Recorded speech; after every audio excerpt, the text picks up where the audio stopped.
Hey guys, well, I don't have any luck on the main computer getting audio back to me to be able to do Q&A like we normally do, but I can do Q&A without my screen, and I can answer questions, and Melissa can read them in the admin. I won't be able to see them in admin because I'll be on my laptop. So I'm on my laptop. We have to use the laptop mic and the laptop setup to do today's Q&A. But Melissa, you can kind of start organizing the questions, and we'll dive in.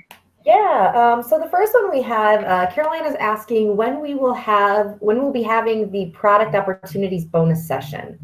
I haven't got that on the schedule yet because we have such a huge workload coming into these last 4 sessions of optimization. But as soon as I have a look at the calendar, I'll let her know. Okay, and Nitz's question is, I'm still debating about words in the backend. It would be very useful to get a guide on backend keywords. Is that a topic we're going to cover or something that you can offer? Yeah, it's in our last 4 weeks of content for sure. Okay, awesome. I'm trying to get these class ones out of the way right away. Yeah, let's see here. It looks like that is all pertaining to class. Okay, so the next question here is from support.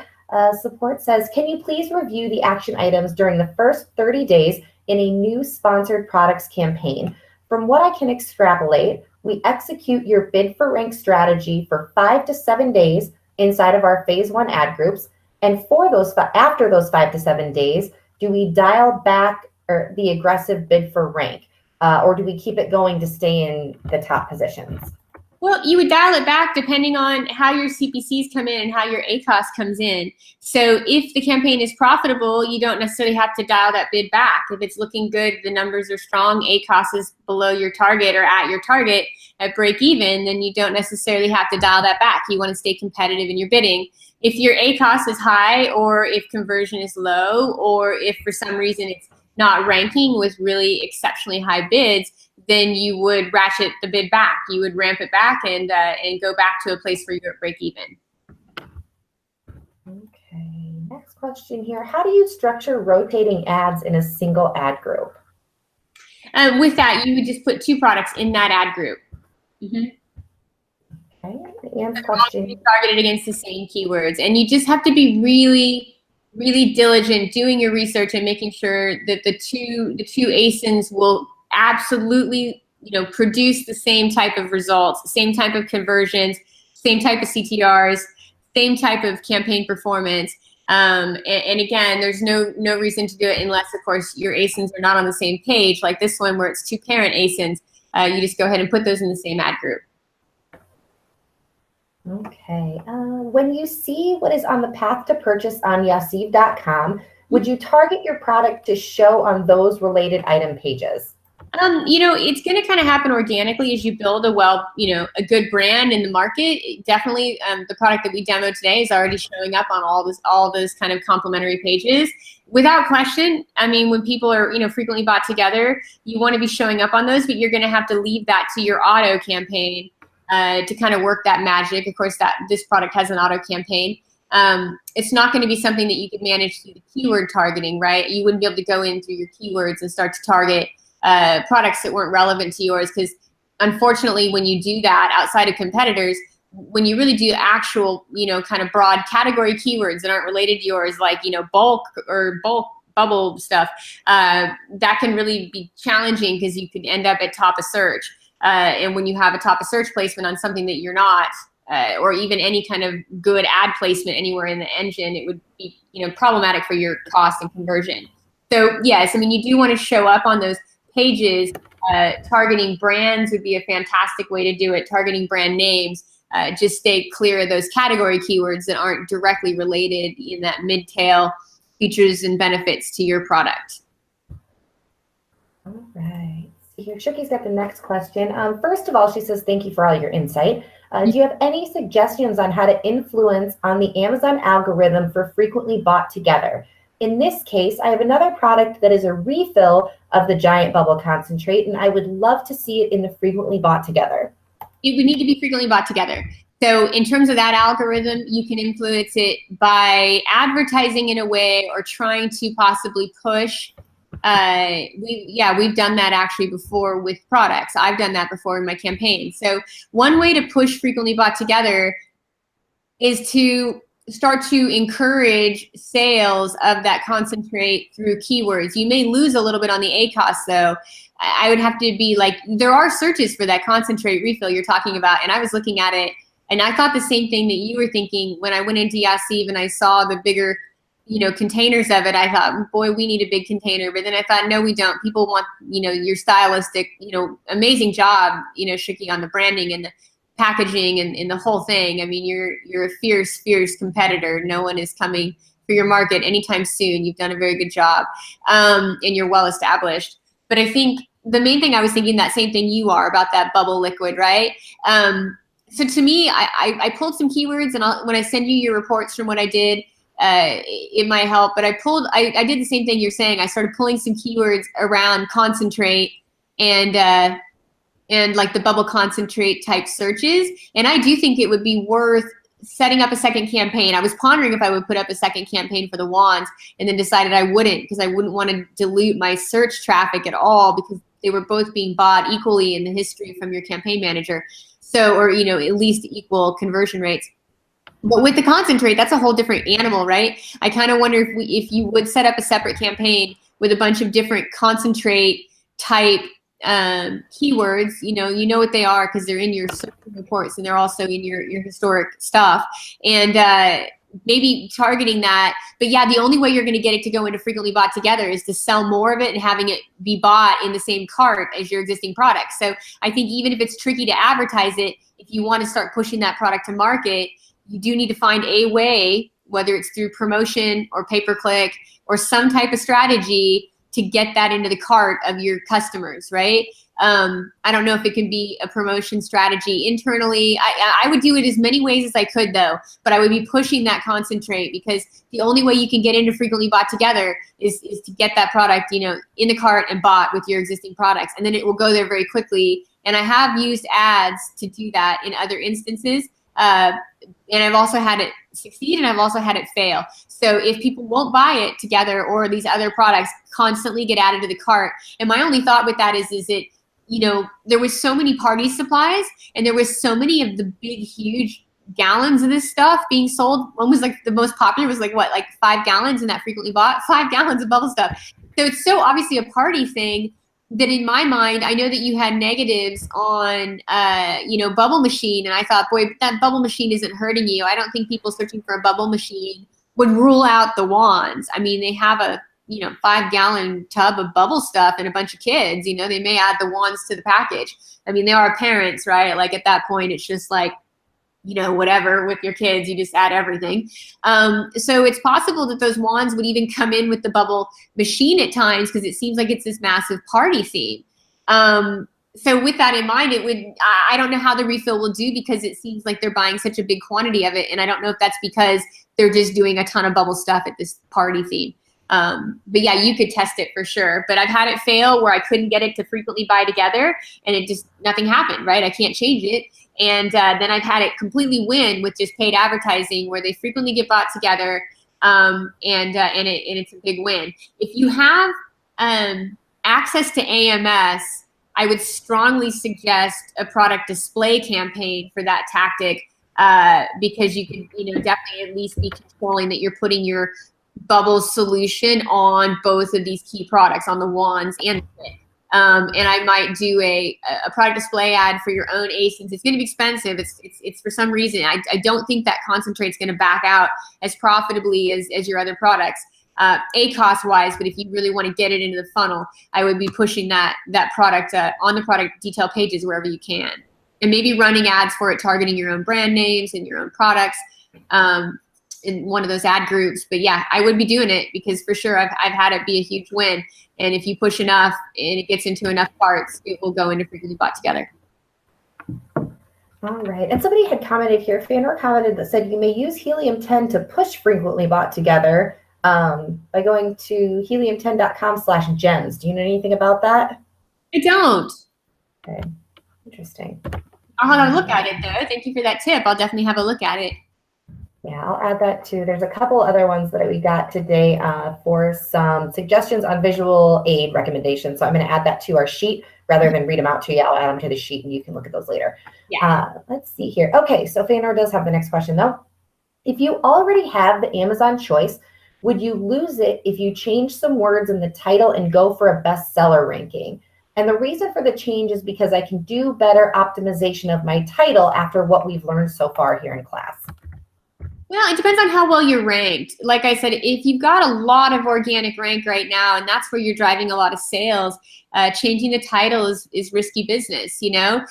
If it's a product that's struggling and is new, either new or struggling, then yeah, I would optimize the title quite a bit. But if you've got anything really working for that, I don't know if the Amazon's choice is working because it's working so well.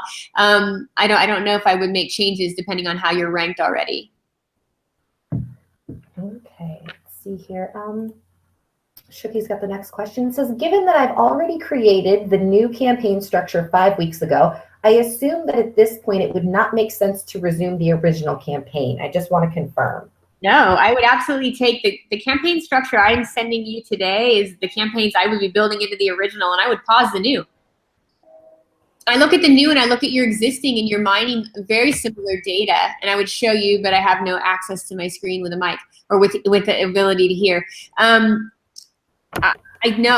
would absolutely pause the new and go into the old campaign shell. One of the things I know I mentioned heavily in Act 1, and I'm sorry if you missed that or we didn't catch up on that, but definitely using your existing campaign history and using your previous campaign with the most sales history to load the new strategy into. I think it's important that you do that. And I think if you miss that step, you're going to end up paying really high bids that just aren't necessary. You've already have history that is so good, and that algorithm is familiar with those exact products on those exact keywords within a campaign. If you just clean up the structure within that campaign the way I outlined it today, you should see better sales, have more control over the bidding, and more control over the rank, and you're already ranking.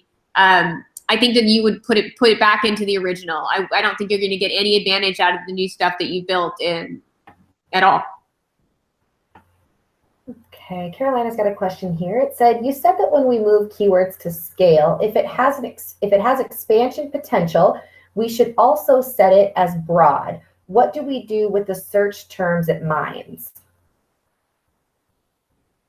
Well, they would come back in as exact. So you would just, the new search terms would be exact match. Let's see here. Shuki's got another question here. Why is my product not showing at the top for specific search keywords, although I'm the only one that has the Amazon badge for these keywords? Yeah, you mean organic or paid? Shuki can answer that. It's not in the details here, so we'll see if that comes through. Yeah, I need to know what, and even then, that might just be an algorithm thing that I wouldn't be able to answer on. Okay, I'll look for that. And then Amazon Choice Organic. Yeah, that's just an Amazon thing. Just depends. Organic is so based on so many different variables that we have no control over. We have some control over organic, like using the right keywords and building the right, relationship with these customers. But a lot of those selections are based on all sorts of preference inside of Amazon. Yeah, she's saying definitely organic. Okay, next question here. If you have 2 color variations, do you run PPC on both colors or just your top selling color? Top selling color, because when they go to the product page, they're going to self-select the color they like best. Okay, Fenor's got another question here. With the exception that there's a lot of color demand for these products. So if it's something like home decor, that the key mid-tail modified search is a color, right? So if you're talking about something like towels and, like not towels, like, towels to go to the beach, but towels for somebody's bathroom, they're going to look for a color. They're going to want white, blue, gray. They're going to want those colors. So you're going to need to separate those colors into their own ad groups matched up to white, blue, and gray to the right image. So white to white, blue to blue, gray to gray. But then if you're just doing generic bath towels or towels, you're just going to bring them all to your best-selling color, and they'll self-select from there on the child ASINs. Okay. Fenor says, it feels that for some products, it is easy to choose between browse and shop keywords, but some are more difficult to sort out. Would you go by search volume in these cases, or what is the best way? Yes. Well, there's only two factors there. If it's going into browse, it's the highest search volume and the most general keyword that is at least specific to your product. It still has to define your product. So that would be browse for you. And then for shop, it is absolutely the keywords that specifically define your product. So in our first example this week on Tuesday, our shop keywords are wool, right? We have wool slippers. It doesn't matter what they're shaped like. It doesn't matter how we're going to use them. It doesn't matter if they're for the bedroom. None of that matters. When we're first starting it out, the main keyword there is wool, because people are looking at fabrics and they're a wool slipper, and that's also a stylistic thing, and they're natural and they're organic. But like wool is the main thing. So that is the shop keyword there, where if we go into browse, it's women's slippers, right? So if we're talking about today's example, the browse would be bubble wands. And I put it in as a single keyword because it's driven sales historically, and I want to see. I think bubble wands is going to bring us the most new modified search as possible. And this is a super niche product. And when you go into the keyword tools, you're not getting a lot of modified search. You're not getting a lot of long tail, and you're certainly not getting good information in these keyword tools on this product we just did today. You have to get them off of your own keywords. So doing that, bubble wand is interesting to me not only because it's at target ACOS, but because it will bring me a lot of good search variations, right? So bubble wand would be a browse keyword if I didn't have data on it already. I mean, in this thing today, I have data. It converts for me, and it's a top seller, so it's not going anywhere but into a singular scale. But if you don't have any data on it, that would be a good example. I might say that bubble wands would be a browse, and I would say giant or big or large would be shop, because those are modifiers that describe my features and benefits. I have big bubbles, insanely big bubbles. So giant, huge, large, those are going to be the keywords that define my funnel. So your shop really has to define your product. I couldn't go back and say bubble wands. Even though I have bubble wands, it wouldn't define my product in shop. It would define it in browse. And then if we go back one step further, that doesn't even qualify. It would be like those, family outdoor games, or, toys for kids. Those are awesome searches. If they'll convert for me, that's great to test down the road. And they have shown to convert on this product, but they would not be something I would even remotely start with. I would be starting with bubble wands, browse, and then I would be doing the big and the giant and the large all as shop if this were a new campaign and I didn't have data. All right, Anne's got a question here. It says, my competition ad groups will only show impressions, clicks, and sales for exact match. Broad or phrase match returns nothing for me in this ad group, even with a high bid. Does this mean I'm doing something wrong? I'm frustrated with no other match type results.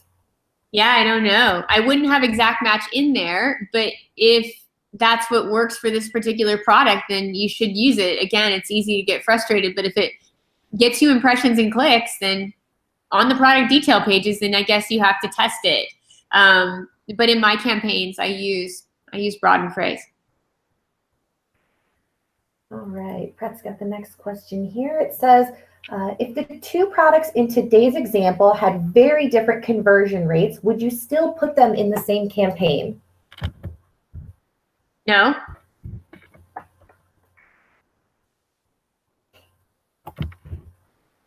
Okay, let's see here. Carolina's got another question. I can only say no to that. So I can only say no to that because I don't have any. I have no idea. Like, it's hard. Like, even looking at this one, like it's tricky because I don't know exactly what you're selling or why or how. So you'll have to make those decisions as you look at your funnel. But I would say if they convert differently, then that's very challenging to get performance and rank if one product doesn't sell as well as the other on those keywords.